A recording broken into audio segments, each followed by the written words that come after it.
So Sure. it's absolutely incomprehensible. There's no way. There's no way he didn't know.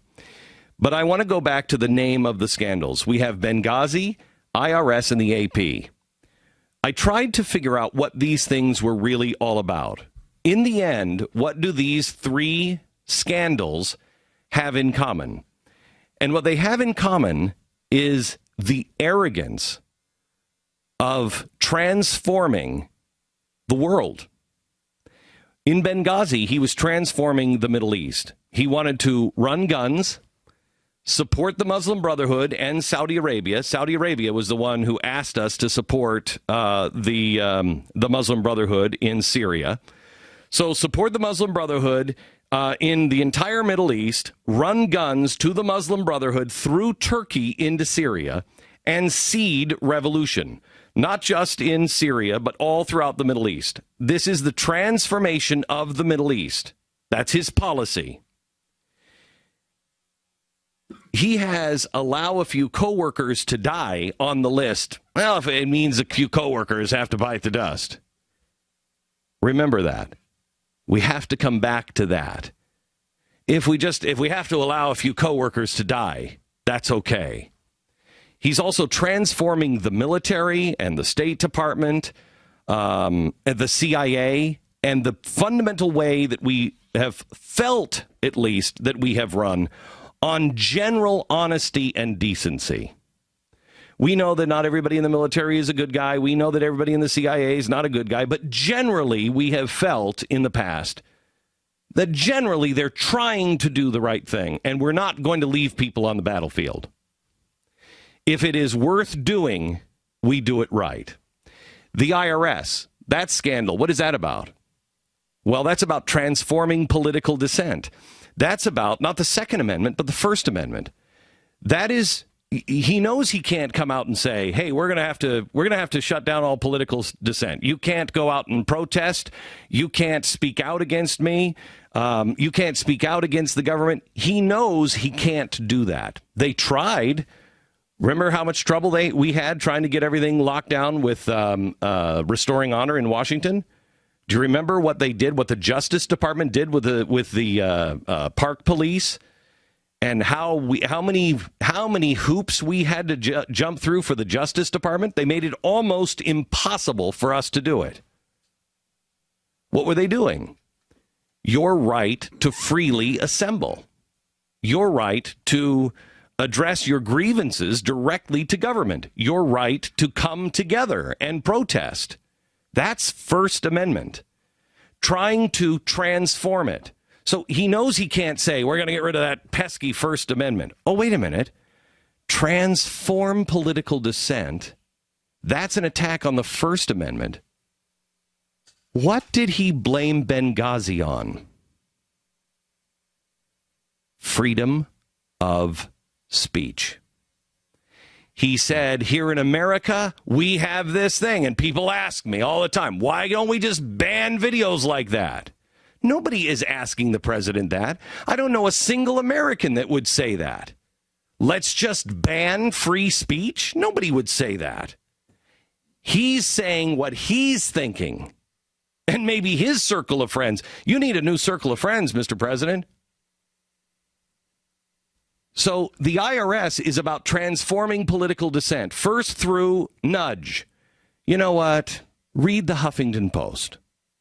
Read Al Jazeera. He's nudging you.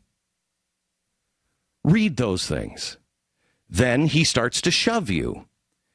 And the shove is, you speak out, I'm going to smear your reputation. You're not going to get out of this with a good name.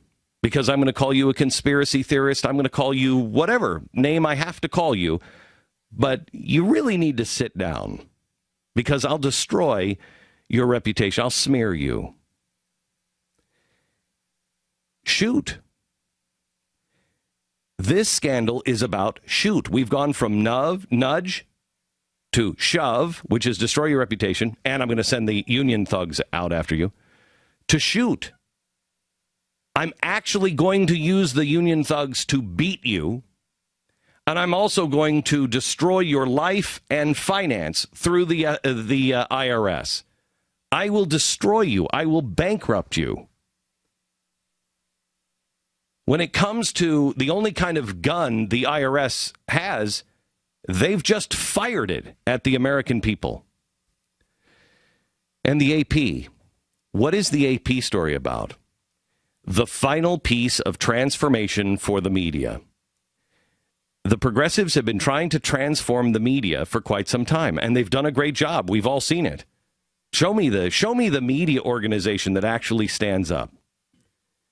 This is the final piece of the transformation of the media. They went to the AP and they said, tell us your source. Now, I want you to hear this fact clearly. This president has gone after and is prosecuting more whistleblowers than all of the other presidents combined in American history. By the way, he's had 5 years.